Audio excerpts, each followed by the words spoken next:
cilvēki, kas prasa uz kurien. Tu es saku, jābrauc ar laivām. Prasa, ārā ledus sniegs.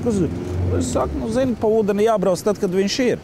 Ja ir sasals, nepabrauks. Un tad, kad viņi nav upēs, tad arī nav. No Daugavas krastiem stāv laivinieks brauc, ko dzīvi kara jūra.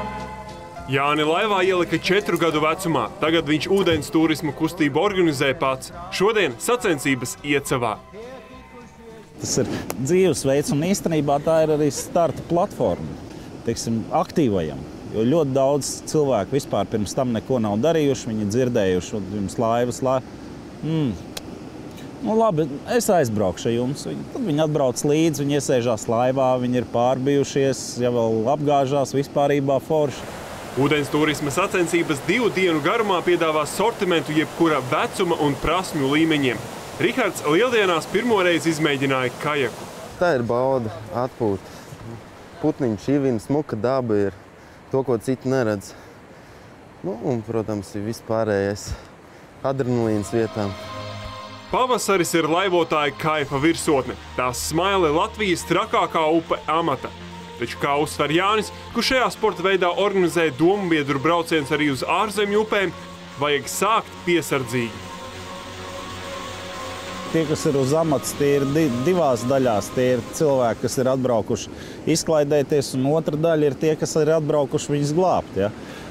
Vairāk vai mazāk tā sanāk, jo teiksim, ja nodarbojies ar ūdens turismu, es 2 sezonas nobraucis, vairāk vai mazāk prot laivu vadīt. Tu vari aizbraukt tur, kur tu gribi, nevis tur, kur tev straumi nes, un tu zini, kādas bīstamības sagādā upe. Aktīvi ar ūdens turismu Latvijā nodarbojas nepilni 400 cilvēku. Tiek rīkotas sacensības un pārgājieni.